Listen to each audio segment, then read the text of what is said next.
Thank you. This is exciting. Hello. Hello, we all excited? Yeah, we all well?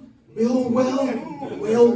Let's look at this lovely crowd. Let's look at you all. Ooh, lovely. All the alpha men in. Where are the alpha men? Yes, alpha men. Good. No, alpha men are in. This message is for the alpha men. For all the alpha men, yeah. Because I was reading the newspaper the other day, and Peter or Petter. Do we all know Peter or Petter? People for the ethical treatment of animals. We've heard of them, Alex. We've heard of them. Yes, we've heard of them. So they said, ladies. They said to the ladies, if your man is eating meat, you should deny him sex. Ooh. Alpha men aren't so alpha now, are they? Not so. No. I mean, yeah, because I'm also like I'm not a big vegetarian. You know, I'm from South Africa. You know, we don't eat that green stuff. No. You know, because when I was growing up, you know, I was told, you know, meat is meat and a man must eat. You know, salad is salad. It will make you flaccid. Yeah. No, but we've got to change. The alpha men, we've got to change. You know, if you want a number, you better eat that cucumber. An apple a day will get you laid. Oranges and lemons, your plums will be in heaven. Yes. Don't worry, no, my plums are not in heaven. No, they're not. Because I'm an alpha man killing it. No, it's because I'm middle-aged, yes. Any other middle-aged people in? Anybody? Yes.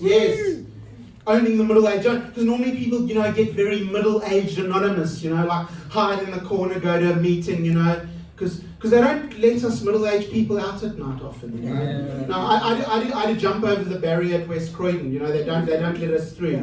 No, they don't, but I just sneak in there. Yeah, no, but like it's funny because I always talk about, because I'm 47 now, so I think that's middle age. But you know, I was speaking to a friend of mine. He said, "No, but Gareth, you are not middle aged." And it got me thinking. Well, you know, what is middle age? You know, where does it start? Where does it end? You know, what are the parameters? How do you define it? What is middle age? And I think I've come up with a solution.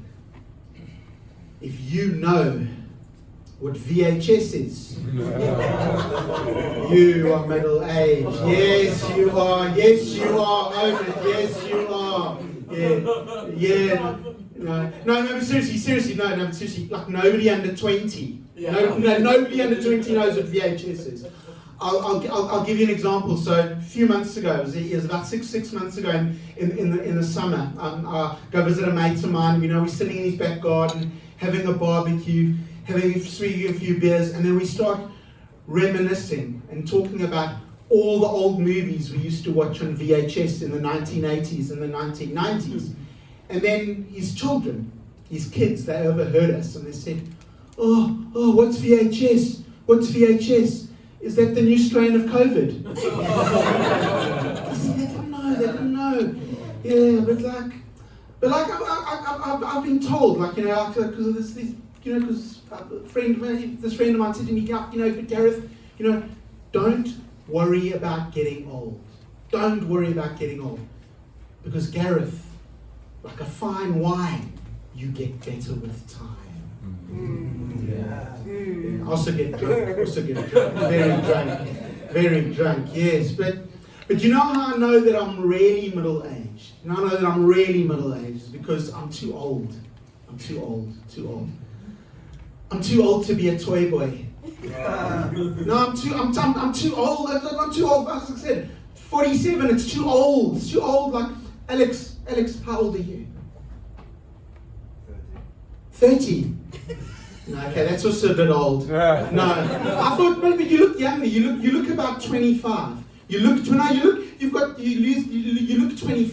And now that 25. That is Toy Boy Prime. That is Toy Boy Prime. Yeah, I remember being 25, Toy Boy Prime. You know, just like Amazon Prime. You know, you go to the ladies. they send you back after 30-day trial. It's just like that. Yes, but like I was told, like, because when I was speaking about this, like after my settlements, a friend of mine said, "No, but Gareth, you're not too old to be a toy boy. You could date Peggy Mitchell from EastEnders." It's like, Peggy Mitchell's dead. So clearly, I'm too old to be a toy boy, but young enough to be a necrophiliac. Yeah. So speaking of VHS and movies and all that, so I do watch a lot of TV and movies. So yeah, and that's what that's how it got me through. Like Brooke was mentioning, like the COVID lockdowns. That's what sort of got me through it a bit. Was it gave me time to watch box sets and stuff. So I remember, I think it was like the last lockdown would have been about 2 years ago. I watched a TV series called It's a Sin. Has anybody seen It's a Sin? Yeah. So okay, so for those of you who haven't seen It's a Sin, it was a mini-series, and it was set in 1980s London, and it was how the AIDS pandemic affected gay men in 1980s London. And it was created by a man called Russell T. Davies, and he was interviewed about this, about the show, and the interviewer said to him, "Oh, your drama, it was so good, and it was so authentic, How did you make it so, how did you get that authentic feel? How did you make it authentic?" Russell T. Davies, and he said, "The reason my drama was so authentic was because the gay characters were portrayed by real life gay men, and that is how you get things authentic." Yes. And it got me thinking, we need to start making cinema and movies more authentic. So if we have a movie about a policeman, we're going to have to find ourselves a real life policeman. And if we have a movie about a pirate, we're going to have to find ourselves an actual pirate. And if we have a movie about a politician, we're going to have to find ourselves a massive cunt. Yes, no. But you know what really gets me, right? Like as I mentioned, I'm South African. Like they've made movies about Nelson Mandela, right? The most famous South African ever, right? But and I can think of 3. But we've never had a South African play Nelson Mandela. So in the 1980s, it was Danny Glover. We all know Danny Glover. I'm too old for this shit, Danny Glover. He played Nelson Mandela in the 1980s. And then in 2009, it was Morgan Freeman. Then, Morgan Freeman. I mean, good actor, but he's not South African, is he? No. Then we had the most recent was Idris Elba. Like freaking Idris. He can be James Bond, but he can't. No, he can be James Bond. I mean, Idris Elba is from Hackney. He's from Hackney. I mean, seriously, I'm more qualified to play Nelson Mandela. Idris, he's from Hackney. He can play Ray Winston or Paloma Faith. He could be Paloma Faith, but Idris, stay away from Nelson. It's not. It's not my. Just don't do it, Idris. But so I was speaking about politicians being cunts, but and most of them are. I mean, I hate all of them, Labour, Tory, fuck them all.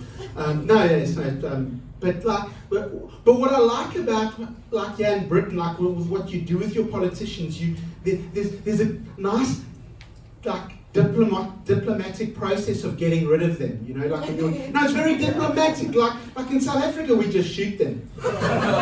We just shoot them. Yeah. No, that's what we do. We just shoot them.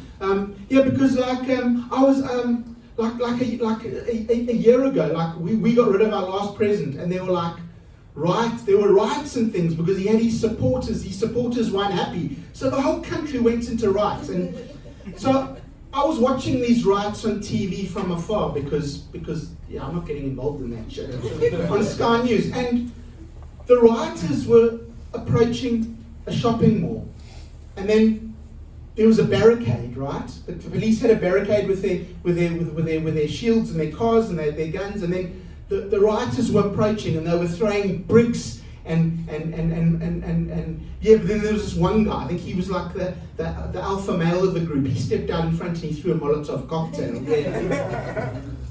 But the nice thing about this man was that at least he was wearing his COVID face mask. You know, he was a COVID-friendly revolutionary, was this man. Yeah. But the thing is, like, no one will ever remember this man. Because, you know, a man with a COVID face mask, it's not exactly Che Guevara with the beret. It's not going to sell the merchandise. It's not going to sell the flags and t-shirts.